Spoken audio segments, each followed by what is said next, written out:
Ainda que muita gente não admita mais a existência do inferno, no conjunto das religiões do mundo, os que nele acreditam talvez ainda seja a maioria. Por outro lado, os que fazem uma ideia, um conceito errado sobre o céu, também é bastante significativo. Afinal de contas, Deus deve exercer a sua justiça, e se a aceitação da reencarnação como mecanismo adequado para esse fim não for plenamente aceita, acabamos imaginando que deve existir algum lugar determinado para premiar os bons e punir os maus. A Igreja Católica implantou também a ideia de um lugar intermediário de purificação nos séculos XIV e XV, o purgatório, nos concílios de Florença e de Trento. Mas já existia na prática este conceito quase cerca de 1000 anos antes, com as ideias do Papa Gregório. E os espíritas, o que têm a dizer a respeito? Se o espírito abandona o corpo físico aqui na Terra, ele vai para algum lugar. Mas que lugar é esse? Principalmente depois que nós não precisamos mais reencarnar, onde é que ele vai? Para onde? E o tal do umbral? Como é que ele é? E quem que vai para lá? Já já tudo isso no nosso tema livre. Por falar em não precisar mais em reencarnar, isso acontece quando? E mais uma vez, o que acontece depois com esse espírito? Até quando ele progride? Assunto para Carlos Augusto Parchen, no nosso novo quadro Fonte Allan Kardec. Segue nosso programa.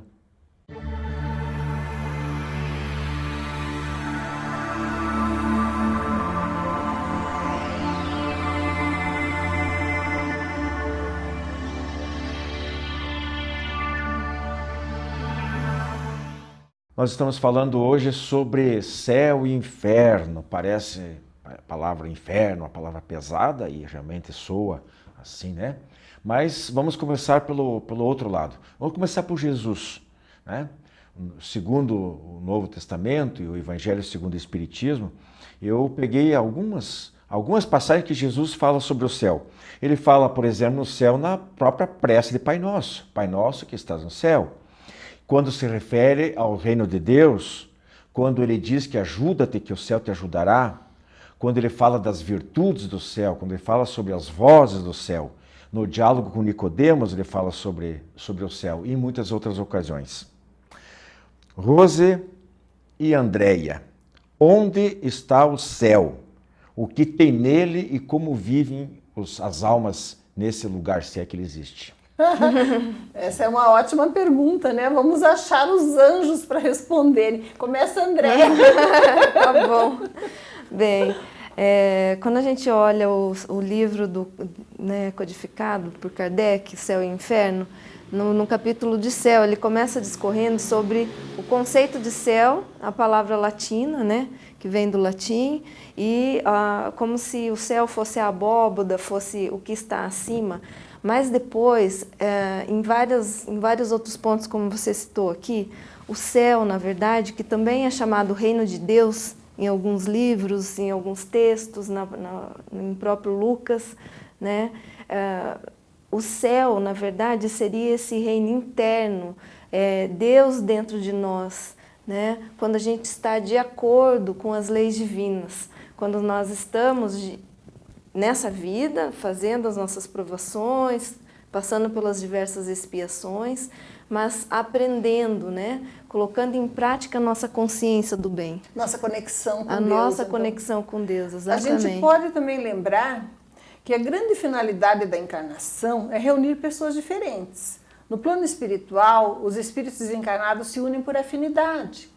Então, os ruins se agrupam em determinados lugares por afinidade, os medianos em outros, os superiores em outros. Então, onde se reúnem muitas pessoas e vivem, né, com as suas organizações próprias, como nós sabemos, que fazem essa conexão com Deus, que vivem a harmonia, vivem a generosidade, vivem o altruísmo, poderíamos chamar de céu. Por quê? porque é a reunião de diversos espíritos que já alcançaram um estágio de moralidade tal que os leva a viver longe do egoísmo e do orgulho, no altruísmo e na amorosidade. Então esse convívio também delimita lugares superiores onde os espíritos vivem, mas com o qual nós podemos também estar conectados, ainda que exilados da Terra, se tivermos uma vida interior rica.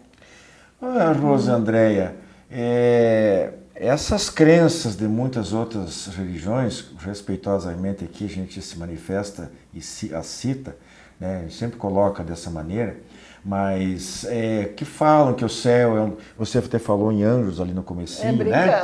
Anjos tocando harpa, e São Pedro abrindo a porta do céu para receber, para ver se deixa entrar ou não deixa. Beatitude eterna. A beatitude. Outros falam que são lugares verdadeiramente paradisíacos para aqueles, e daí supostamente se trata de espíritos de almas masculinas, né? Porque terão à disposição 7 virgens. Mas aí que tá, mas é estranho para nós, mas muita gente acredita realmente nisso. Sem querer desmanchar essas ilusões, né? Ou melhor, desmanchando essas ilusões, mas tirando do imaginário dessas coisas. Como é que podemos ver essas coisas? O que a lógica nos coloca? A lógica nos coloca, eu penso, né, que um lugar de beatitude imortal ou eterna, né, onde não há nada para fazer, seria um inferno. Por quê? Porque o ser humano é criado para o desafio, para o crescimento, né? Para o aprendizado, para a troca. As pessoas, porque têm amorosidade, elevação, conhecimento, vão ficar ociosas.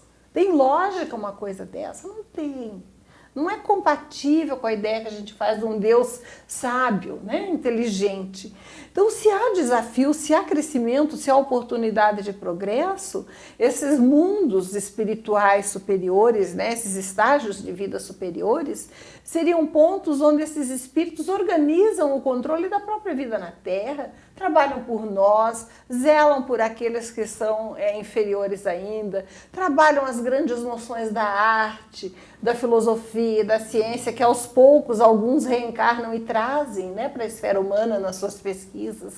Então, o céu, como um paraíso paralisado, né, é incompatível com a ideia de um lugar bom para qualquer pessoa inteligente, porque nós temos que ter crescimento e desafio até atingirmos, quem sabe, um dia a perfeição. Mas esses planos espirituais elevados seriam lugares onde o altruísmo prepondera, aquelas pessoas que já têm a conexão com Deus e vivem juntas, porque se reúnem por afinidade, mas trabalhando, aprendendo. Nossos afeiçoados que desencarnaram quando se comunicam e já estão num grau equilibrado, eles nos dizem que o desafio continua, que eles se multiplicam em tarefas, em planejamentos, só que sem sofrimento, sem procurar um sobrepor-se ao outro, num auxílio mútuo. Não é isso o céu? Alguém que nos ajude, nos ame, a quem amamos e ajudamos também. Por outro lado, só complementando assim, para nós demonstrarmos que não é realmente uma crítica acerba contra as crenças alheias, né? Mas quando você colocou muito bem, você falou de estágios, de graus, de evolução, e aí eu lembrei de um conceito que algumas religiões falam, acho que os esotéricos até falam nos 7 céus, né? É uma ideia. Já havia uma ideia de 7 esferas da abóbora em cima da Terra. Pois mas eu acho que vem ao encontro dessa ideia, dessa noção de evolução, porque realmente a gente vai subindo, vai evoluindo, e esses agrupamentos por afinidade que você citou, vai criando realmente. E aí daqui a pouco a gente pode chegar, se der tempo, a gente poder falar um pouquinho especificamente das colônias espirituais citadas nas obras, principalmente do mentor André Luiz. Agora, a mesma pergunta que eu fiz sobre o céu, eu vou fazer sobre o inferno. Jesus também falou sobre o fogo do inferno, por exemplo, quando fala sobre os escândalos, né? A necessidade dos escândalos. Ou nas próprias bem-aventuranças ele fala no inferno. Fala também na parábola do mal rico. E aí, Andréia, e o inferno? O céu, nós já vimos que, do jeito que é pintado para alguns crentes, ele não existe, é fantasia, né? E acontece o mesmo com o inferno? O que o Kardec coloca aí nessa obra que você tem na mão? O que os espíritos contam, né? Exatamente. Um detalhe só que eu gostaria de reforçar na fala ali da Rose, é que quando a gente está trabalhando uma ideia, né, ela começa de uma maneira bem mais imatura e ela vai se desenvolvendo ao longo do tempo, ao longo dos estudos, ao longo das descobertas da própria ciência. Né? Então, essa ideia ainda de céu como um lugar geográfico, assim também como o inferno como um lugar geográfico, é uma ideia imatura. Né? Então, ao longo do tempo, o Espiritismo veio para trazer esse avanço na ideia. Né? Então, porque pega um conceito que era avaliado de uma maneira bem imatura e traz um avanço, dizendo que o céu está dentro da gente, é a nossa própria evolução, dizendo ao mesmo tempo que o inferno também é a nossa própria consciência. Onde estão gravadas as leis de Deus? Está lá no Livro dos Espíritos, né? Está gravado na nossa consciência. Então, quando nós infringimos as leis de Deus, nós entramos no inferno, porque a gente acaba saindo da lei divina e a gente vai sofrer a consequência da ação disso. O inferno do invejoso, do ciumento, da raiva, da cólera. Tem raiva, né? Do que tem remorso. Mas tem labaredas. Remorso, tem dor pior. Tem labaredas lá, Rose? Olha, Jesus foi obrigado a usar a linguagem da sua época. Pensem, né? Como ele poderia chegar e instruir o povo usando uma linguagem de milênios posteriores, né? Impossível. Ele tinha que usar o conhecimento comum e ele usou com muita sabedoria. O que ele fez? Principalmente, ele ligou ideias de consequências ruins a escolhas erradas e de consequências boas a escolhas compatíveis com um mundo em que as pessoas fossem generosas, altruístas e amorosas, que é a felicidade, né? Que é o que pode proporcionar felicidade ao ser humano. Então ele usou a linguagem da época, falando em labaredas, em chamas, etc., para que o povo entendesse, dentro das suas concepções antigas, né? Da Grécia Antiga, da Roma Antiga, da própria Judéia, né? Daquelas concepções de um lugar ruim. Entretanto, o que nós sabemos, o espírito, ao desencarnar, ele conserva dentro da própria mente as suas ideias. Alguns espíritos muito inferiores, né, consumidos pelo remorso, em comunicações às vezes relatam lugares infernais. Por quê? Porque é a criação mental deles mesmos. Aquilo em que eles acreditam ou aquilo que é corporificado pela mente dos espíritos inferiores e que traduz numa imagem que impressiona, que tem realidade material transitória, aquilo que eles acreditam merecer. Muito bem, nós vamos para um intervalinho bem curtinho, a gente já volta para falar mais sobre esse assunto. O jornal Comunicação Espírita, periódico da Associação de Divulgadores Espiritistas do Paraná. Nessa edição aqui de novembro e dezembro de 2019, nós estamos tratando de assuntos muito interessantes, como, por exemplo, que a caridade não pode ser excludente, ou seja, ela deve ter seu caráter de universalidade. Um tratado muito interessante sobre a desobsessão, uma tarefa complexa das casas espíritas. Ao final aqui também nós estamos falando um tópico sobre a faculdade de clarividência. Então vejam que são muitos assuntos interessantes. Também aqui ainda o trabalho de um grupo espírita junto aos presídios aqui do estado do Paraná. A cada edição sempre nós estamos procurando fazer o melhor para o nosso leitor. Faça a assinatura do jornal Comunicação Espírita. Estamos de volta com o nosso tema livre de hoje, falando sobre o céu e o inferno. Rose, por que Allan Kardec escreveu um livro chamado exatamente isso, O Céu e o Inferno, e tem um segundo nome, aí um subtítulo, A Justiça Divina segundo o Espiritismo. Essa obra, inclusive, é considerada uma das 5 obras básicas da doutrina espírita. E uma das últimas que ele escreveu. Em primeiro lugar, a gente tem que entender como era o ambiente na época de Kardec, né? O Livro dos Espíritos, que foi o primeiro, ele tentou publicar com o nome A Religião dos Espíritos, né? E foi avisado que não passaria pela censura. Então ele tirou o termo religião e deixou esses aspectos que poderiam trazer uma interpretação diferente daquilo que era a crença arraigada, né, das religiões tradicionais para seus últimos livros. Mas ele mesmo conta por que ele acha o assunto fundamental. Ele relata a história de um jovem que soube que estava desenganado, que teria pouco tempo de vida, e que começou a dizer, vou morrer logo mesmo, vou aproveitar a vida com tudo. E se entregou a todos os desregramentos, arruinando pessoas ao seu redor e a sua própria sobrevida que foi encurtada. Ele falou, se essa pessoa soubesse, se alguém lhe dissesse, ela tivesse conhecimento de que a vida continua, de que a gente recebe de volta aquilo que constrói na Terra, ela aproveitaria esse tempo construindo causas boas para o seu desencarne mais tranquilo. Em outras palavras, foi isso que ele disse. Isso justifica por que ele escreveu essa obra.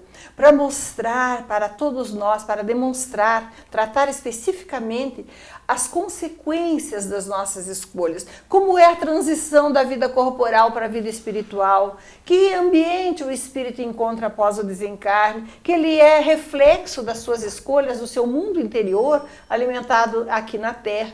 E ele trata no livro, né? Uma parte bem teórica a respeito do céu, inferno, purgatório, etc.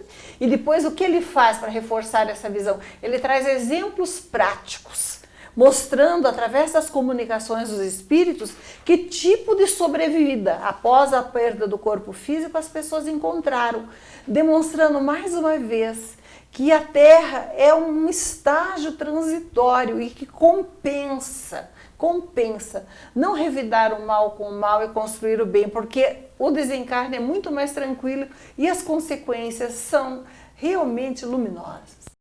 Você acabou de falar em purgatório, então eu já emendo com a Andréia.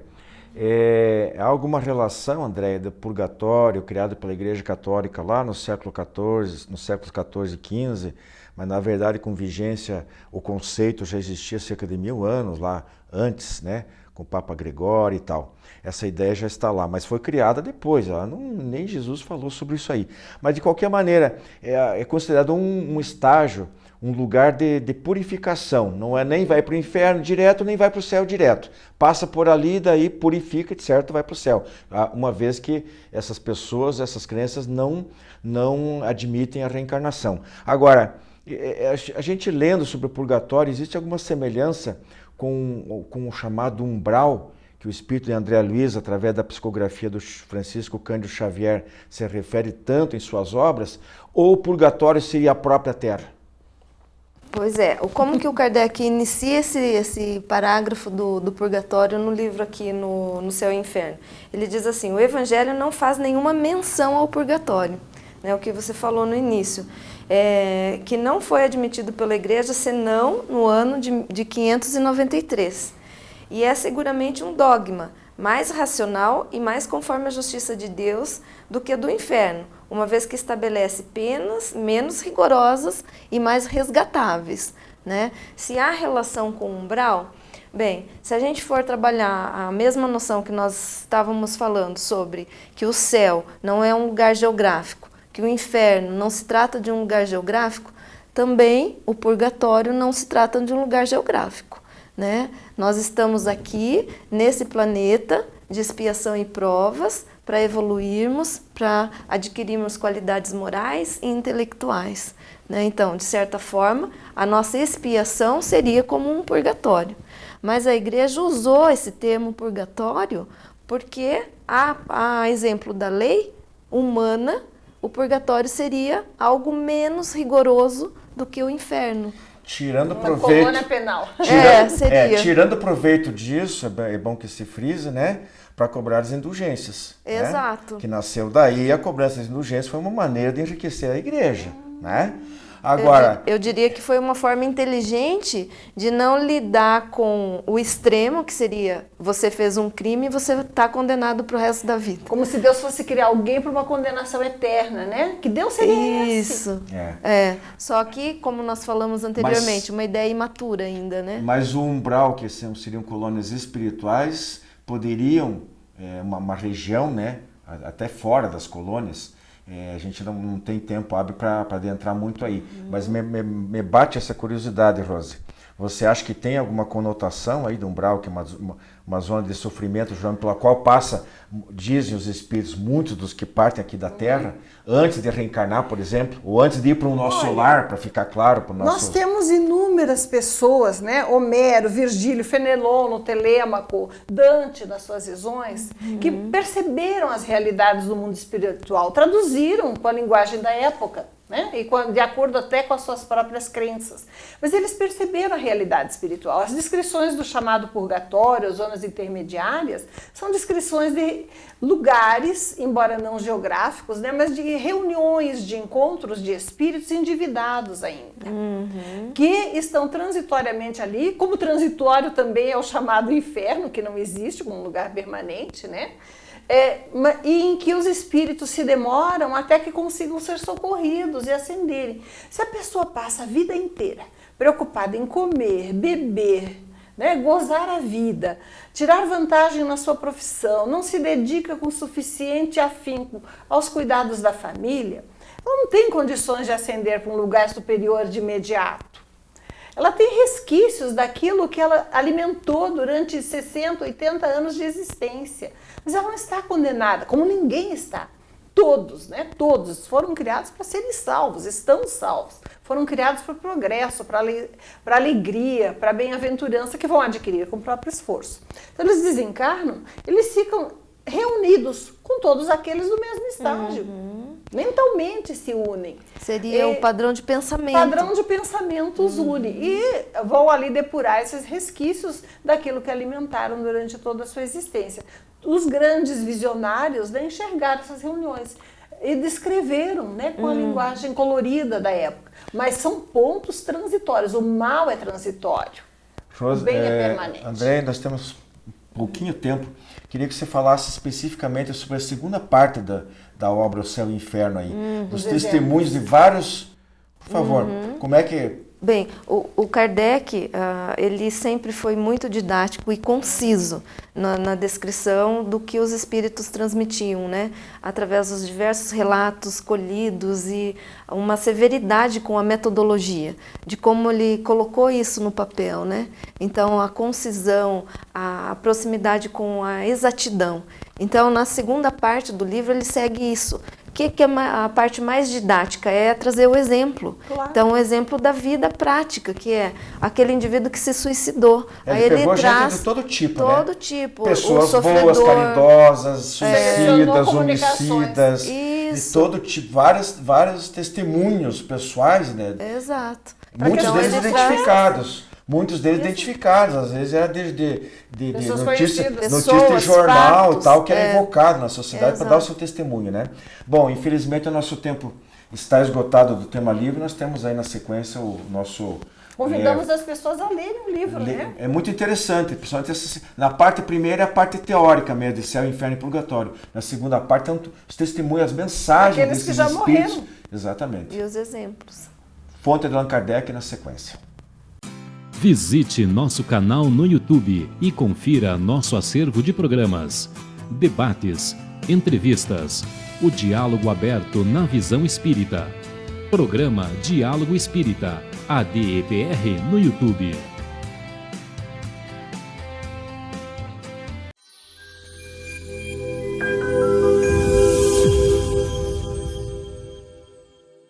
Prezados amigos, dentro do quadro Fonte Allan Kardec, nós vamos discutir hoje os limites da evolução espiritual. Essa é uma questão que é levantada no Livro dos Espíritos por várias vezes e passa desapercebido. Por exemplo, na questão 607, dentro de uma subpergunta que está escrita assim: parece que, assim, se pode considerar a alma como tendo sido o princípio inteligente dos seres inferiores da criação, não? E olha a resposta dos espíritos. Já não te dissemos que tudo em a natureza se encandeia e tende para a unidade? Presta atenção, tudo tende para a unidade. Na questão 665, que é muito longa, mas que fala da desencarnação, tem um trecho da resposta que é extremamente significativo. Eu vou ler só esse trechinho. Ambos, pois, se fizeram assim obedientes à lei de amor e de união de todos os seres, lei divina que resultará a unidade, objetivo e finalidade do Espírito. Veja bem, que está lá na obra básica. A unidade é objetivo e finalidade do Espírito. Na questão 1009, dentro de um texto também longo, muito longo, uma resposta muito longa, porque tem a opinião de vários espíritos, vale a pena estudar essa questão 1009, diz assim, resposta já da questão: gravitar para a unidade divina, eis o fim da humanidade. Para atingi-lo, 3 coisas são necessárias: a justiça, o amor e a caridade. Afirmai ao contrário o abrandamento gradual dos castigos e das penas pelas transmigrações e consagrareis a unidade divina, tendo unidos o sentimento e a razão. É uma psicografia de Paulo apóstolo. Veja que fica muito claro que a evolução dos espíritos, ela tende a levar o espírito para a unidade, tende a levar o espírito para essa união. E afirmam mais os espíritos que esse é o objetivo e a finalidade para a qual o espírito foi criado. Isso nos obriga a refletir um pouquinho mais sobre esse assunto, porque ele é muito complexo. Ele é tão complexo, não é? Que dentro mesmo das obras básicas não se acha mais detalhe. Aqui nas obras básicas não fala-se essa unidade, nós preservamos a nossa individualidade, a nossa consciência ou não. Mas existe um livrinho, que nós já falamos aqui dele no programa, né? Emmanuel, de Emmanuel, livrinho pelo tamanho, que talvez seja a obra mais profunda do Espiritismo depois das obras básicas, onde Emmanuel traz uma questão fundamental, quase no final desse livro. Ele fala exatamente do princípio de unidade, onde ele aborda isso em 4 ou 5 capítulos desse livro, vejam lá. Mas no final ele traz a resposta que talvez esteja faltando para nós entendermos um pouco mais Kardec. Pergunta: todos nós temos consciência dos princípios de unidade e variação ou de universalidade e individualidade que funcionam juntos em nosso mundo? Onde se encontra o ponto de interação, o lugar de reunião desses 2 termos opostos? E aí a resposta de Emmanuel: se temos aí consciência dos princípios de unidade e variação, ainda aqui, lá no plano espiritual, os observamos, sem haver descoberto o seu ponto íntimo de união. Todavia, o princípio soberano de unidade absorve todas as variações, crendo nós que, sem perdermos a consciência individual no transcurso dos milênios, chegaremos a reunirmos no grande princípio da unidade, que é a perfeição. Então, iremos à perfeição, iremos à unidade. Emmanuel coloca que isso ainda é difícil para ele mesmo, né? No nível de evolução que ele está a entender, mas nos deixa muito claro que, ao chegar à unidade, que é a perfeição, manteremos a nossa consciência. Portanto, o término da evolução espiritual é quando atingirmos a perfeição. Vale a pena ler esse livro, vale a pena ler Kardec. Muito obrigado. Prezados amigos, nós estamos relembrando aqui o livro Admirável Mundo em que Vivemos, da nossa autoria. Convidamos vocês a fazerem contato através da Associação de Divulgadores Espíritas do Paraná para maiores informações de como adquiri-lo, ou através do e-mail wilson@adpr.org.br ou do nosso telefone também, 32780961. O livro é composto de 9 capítulos, tratando de inúmeros assuntos da nossa atualidade, sob a perspectiva da doutrina espírita. Clube do Livro Espírita de Curitiba. Mais de 2 décadas consolando corações, iluminando consciências. Associe-se e tenha o melhor da literatura espírita em sua casa. Descontos de até 60% no preço de capa e no primeiro ano ainda ganha uma assinatura grátis do jornal Comunicação Espírita. Acesse também a nossa fanpage no Facebook da AD Paraná. Associe-se agora e contribua para a manutenção deste programa.